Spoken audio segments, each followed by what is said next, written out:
Halo sahabat, kembali lagi di episode Opini, obrolan pendidikan terkini. Mungkin para penonton setia masih asing ya dengan saya. Saya Medistia Filiani Pandigoro atau bisa dipanggil Avi sebagai host yang akan memandu episode kali ini.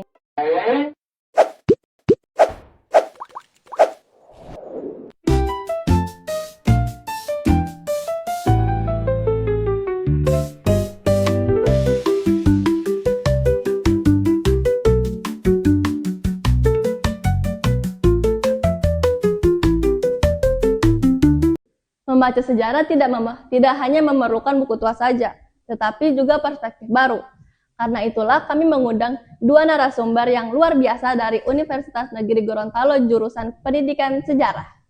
Halo sahabat Opini, saya Muhammad Febrian Tenalole yang bisa kalian panggil Pak Anto. Seperti yang dijelaskan oleh host tadi, saya adalah mahasiswa pendidikan jurusan Sejarah semester 7. Halo, saya Febrianti Wantu yang biasa kalian panggil Ibu Ebi. Nah, saya juga mahasiswa dari jurusan Pendidikan Sejarah semester 7. Nah, saya sekarang tengah PPL di MAN 1 Kabupaten Gorontalo. Baik, terima kasih untuk semangat dan juga perkenalannya. Bagaimana masa lalu yang rumit ini kalian ceritakan kembali ke generasi berikutnya adalah dimulai dari bagaimana kita memahaminya hari ini. Jadi Pak Anto dan Ibu Ebi, kita tarik mundur, sebenarnya apa sih yang melatar belakangi munculnya peristiwa G30S? Jadi gerakan 30S PKI ini adalah salah satu peristiwa penting yang paling penting dan juga cukup kontroversial. Ya, dalam sejarah Indonesia banyak faktor yang bisa dibilang melatar belakangi peristiwa ini. Salah satunya bisa kita tarik kembali ke kondisi sosial politik Indonesia pada tahun 1960-an. Di mana Indonesia masih di bawah sistem demokrasi terpimpin yang diusung oleh Presiden Soekarno. Sistem pemerintahan di mana presiden menjadi poros utama dalam politik. Nah, Soekarno mencoba untuk menggabungkan kekuatan nasional, agama, dan komunis dalam konsep Nasakom. Jadi waktu itu suasana politik memang cukup rumit ya. Presiden Soekarno nyoba buat menyatukan kekuatan nasional lewat Nasakom, tapi kayaknya justru dari situ deh titik-titik ketegangannya mulai muncul. Ibu Ebi, ini agak menarik nih. Kok bisa sih sesuatu yang harusnya menyatukan malah menjadi pemicu konflik G30S? Nah, itu walau emang kedengaran bagus, tapi konsep Naskom ini memberi ruang yang besar ke PKI untuk berperan dalam politik. Nah, yang jadi alasan kenapa partai itu bisa semakin besar dan pesat karena terjadinya ketegangan politik antara militer dan komunis. Dikarenakan PKI yang semakin dekat dengan Soekarno membuat militer angkatan darat itu merasa terancam oleh pengaruhnya, menciptakan sebuah persaingan tajam. Wah, jadi makin jelas ya ketegangan antara militer dan PKI ini ternyata bukan sesuatu yang muncul tiba-tiba. Ada dinamika yang panjang di baliknya. Nah, satu hal yang sering jadi bahan diskusi sekarang yaitu penyebutan istilah G30S PKI yang mulai disingkat jadi G30S aja.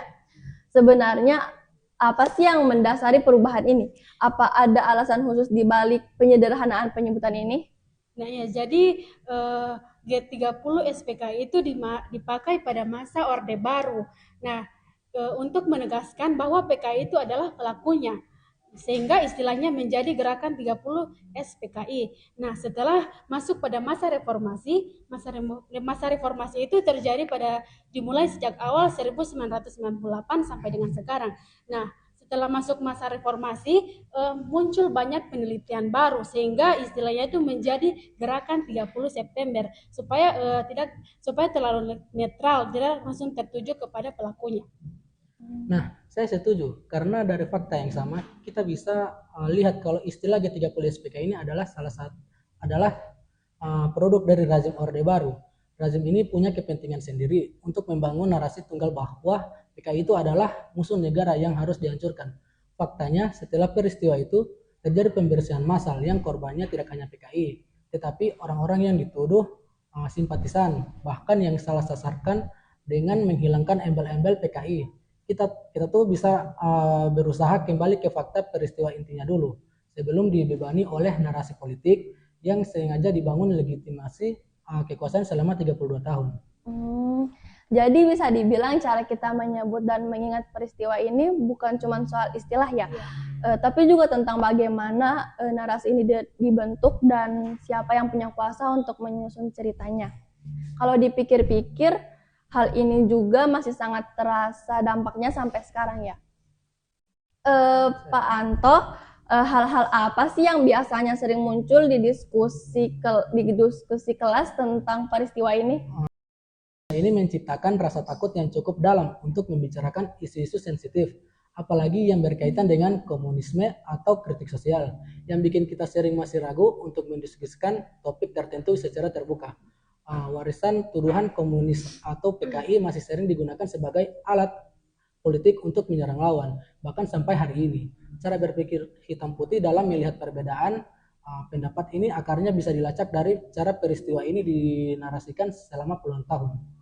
Nah, betul. Saya juga ingin menambahkan dari sisi hukum dan HAM bahwa peristiwa ini melahirkan MPRS nomor 15 tahun 1966 yang melarang PKI dan ajaran Marxisme-Leninisme.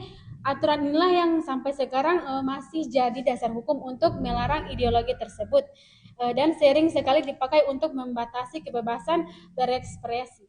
Bapak Ibu kan udah nyebutin tuh dampak yang sangat luas. Dan bicara tentang dampak yang begitu mendalam, kita tidak bisa untuk tidak membicarakan mereka yang paling langsung merasakannya, yaitu para korban. Nah, kalau kita lihat kembali, sebenarnya siapa saja yang menjadi korban di peristiwa ini? Apakah hanya sebatas para jenderal yang diculik? Kalau bicara korban, kita harus melihatnya dalam dua fase. Yang pertama, korban langsung dari aksi G30S sendiri, 7 perwira tinggi TNI Angkatan Darat, yang kita kenal sebagai pahlawan revolusi. Mereka adalah korban dari aksi penculikan dan pembunuhan oleh gerakan tersebut. Tapi yang sering luput ada dua fase kedua yang justru skalanya jauh lebih besar, yaitu korban dari operasi pembersihan pasca peristiwa.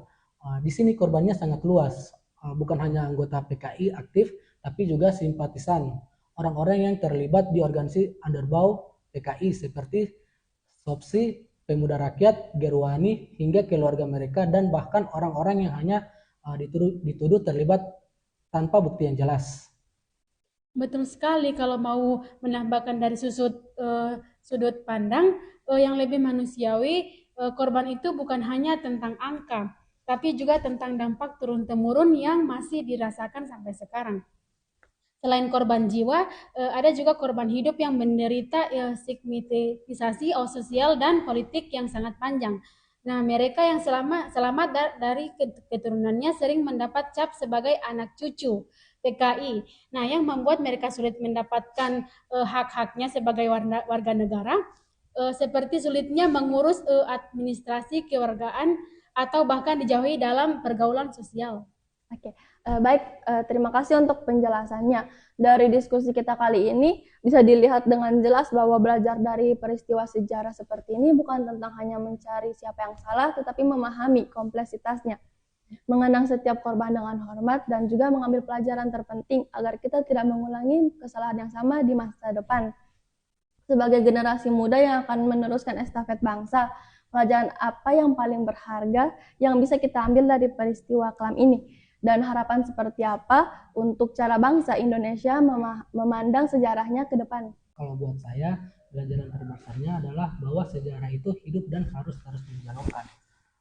Bukan dijadikan dogma, kita harus berani melihat masa lalu dengan jujur, mengakui bahwa ada banyak sisi, dan menerima bahwa ada luka di semua pihak. Harapan saya ke depannya bangsa Indonesia bisa memandang sejarahnya bukan sebagai alat untuk memecah belah, tetapi sebagai cermin kolektif untuk belajar. Kita perlu membangun budaya yang tidak takut membicarakan masa lalu secara kritis dan empatik, karena hanya dengan itu kita bisa benar-benar berdamai dan maju bersama. Nah, saya setuju banget. Sebagai calon guru, pelajaran utama untuk saya pribadi adalah pentingnya mengajarkan empati sejarah. Nah, bukan hanya menghafal tanggal dan peristiwa, tapi bagaimana kita bisa merasakan apa yang dialami oleh manusia-manusia di balik peristiwa itu. Baik korban, pelaku, maupun mereka yang terjebak di situasi yang sama.